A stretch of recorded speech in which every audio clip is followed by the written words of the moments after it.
খাজা মিষ্টি তো আগে অনেক খেয়েছেন, তবে একবার এই লাভ খাজা মিষ্টিগুলো তৈরি করে দেখুন, ভীষণ ভালো হয় খেতে।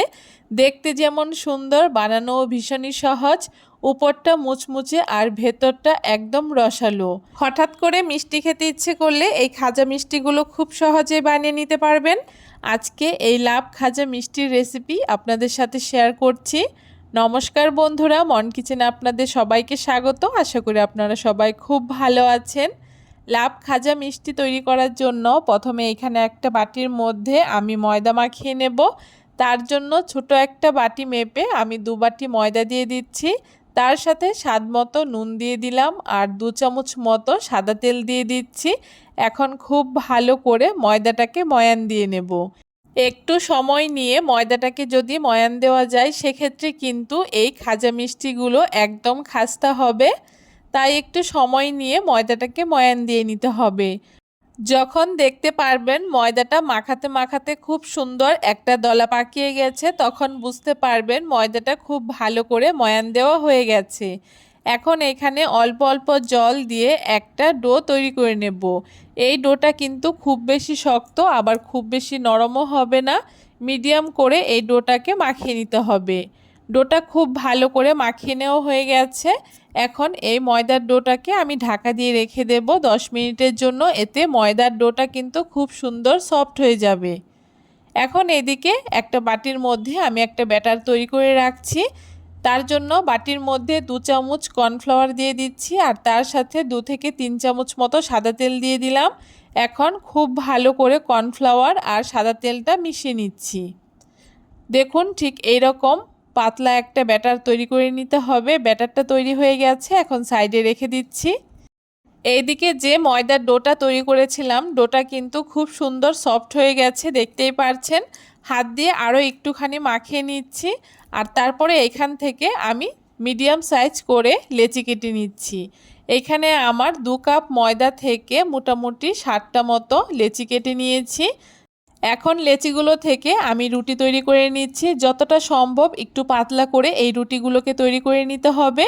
দেখুন একটা রুটি আমার এখানে তৈরি করা হয়ে গেছে আর রুটিটা কত পাতলা করে তৈরি করেছি দেখে নিশ্চয়ই বুঝতে পারছেন। একই রকমভাবে সবগুলো রুটি আমার তৈরি করে নেওয়া হয়ে গেছে। এখন প্রথমে একটা রুটি নিয়ে তার উপরে যে কর্নফ্লাওয়ার আর সাদা তেলের ব্যাটার তৈরি করেছিলাম সেইখান থেকে 1 চামচ ব্যাটার দিয়ে একটা ব্রাশের সাহায্যে খুব ভালো করে রুটির গায়ে মাখিয়ে নিচ্ছি। তার উপরে আরও একটা রুটি দিয়ে দিচ্ছি। আবারও কর্নফ্লাওয়ারের ব্যাটারটাকে আমি ব্রাশের সাহায্যে মাখিয়ে নিচ্ছি রুটির উপরে। এইভাবে করে পরপর করে সবগুলো রুটি আমি এইভাবে করে সাজিয়ে নিচ্ছি। এইভাবে করে পরপর করে আমি রুটিগুলোকে সাজিয়ে নিয়েছি আর সবগুলো রুটি এখানে আমার সাজিয়ে নেওয়া হয়ে গেছে। আর সবচেয়ে উপরের রুটিটার মধ্যে আমি কোনো রকম কর্নফ্লাওয়ারের ব্যাটার লাগাইনি। এখন রুটিটাকে আমি বেলনির সাহায্যে একটুখানি বড় করে নিচ্ছি, তবে খুব বেশি পাতলা করব না, আলতো হাতে একটুখানি রুটিটাকে বড় করে নিচ্ছি। আর তারপরে রুটিটা বেলে নেওয়ার পরে আমি রুটির উপরে কর্নফ্লাওয়ারের ব্যাটারটাকে আবারও ব্রাশের সাহায্যে দিয়ে দিয়েছি। এখন রুটিটাকে আমি দুটো সাইড থেকে ঠিক এরকম করে মুড়িয়ে নিচ্ছি। দেখলেই বুঝতে পারবেন আমি এইটা কিভাবে করেছি। রুটিটাকে দুটো সাইড থেকে মুড়িয়ে নেওয়ার পরে এখন একটা ছুরির সাহায্যে ঠিক এইরকম ছোট ছোট টুকরো করে আমি কেটে নিচ্ছি। এখন একটা টুকরো নিয়ে হাতের সাহায্যে ঠিক এইভাবে করে একটুখানি চেপে চেপে মুড়িয়ে নিচ্ছি। যেহেতু আমি লাভ খাজা তৈরি করছি তাই নিচের দিকটাকে একটুখানি হাত দিয়ে সরু করে দিচ্ছি আর তারপরে হাতে নিয়ে একটুখানি চ্যাপ্টা করে দিচ্ছি। দেখতেই পারছেন একটা খাজা কিন্তু আমার তৈরি করে নেওয়া হয়ে গেল।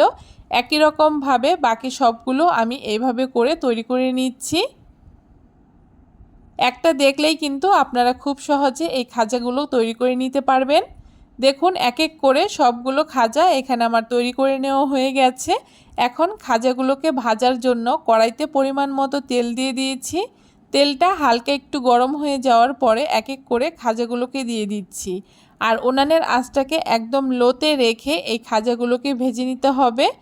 একদম লো আঁচে এই খাজাগুলোকে ভাজলে কিন্তু খাজার লেয়ারগুলো খুব সুন্দর ছাড়তে শুরু করবে। যদি হাই ফ্লেমে আমরা খাজাগুলোকে ভাজি সেক্ষেত্রে কিন্তু খাজাগুলো উপর থেকে কালার চলে আসবে আর ভেতরটা একদম কাঁচা থাকবে। দেখতেই পারছেন একদম লো আঁচে আমি খাজাগুলোকে ভাজছি আর খাজার লেয়ারগুলো কত সুন্দর ছাড়তে শুরু করেছে। এইভাবে করে খাজাগুলোকে যতক্ষণ না খুব সুন্দর একটা গোল্ডেন ব্রাউন কালার চলে আসছে ততক্ষণ ভেজে নেব। খুব ভালো করে দেখুন খাজাগুলোকে লাল লাল করে ভেজে নিয়েছি। এখন তেল ঝরিয়ে খাজাগুলোকে তুলে নিচ্ছি। একই রকমভাবে বাকি সবগুলো খাজা এখানে আমি ভেজে নিয়েছি। এখন একটা চিনির রস তৈরি করব। তার জন্য একটা সসপ্যানের মধ্যে আমি ছোট একটা বাটি মেপে 1.5 বাটি চিনি দিয়েছি আর 1 বাটি জল দিয়েছি। যতটা চিনি তার থেকে একটু কম পরিমাণে জল ব্যবহার করতে হবে, তাহলে কিন্তু এই চিনির রসটা খুব সুন্দর হয়। বলক চলে আসার পরে মোটামুটি 2 মিনিট মতো হাই ফ্লেমে চিনির রসটাকে জাল করে নিয়েছি। আর তারপরে দেখুন চিনির রসটা একদম রেডি হয়ে গেছে। চিনির রসটাকে নামিয়ে ঠান্ডা করে নিচ্ছি। আর এদিকে আমার খাজাগুলোও কিন্তু ঠান্ডা হয়ে গেছে।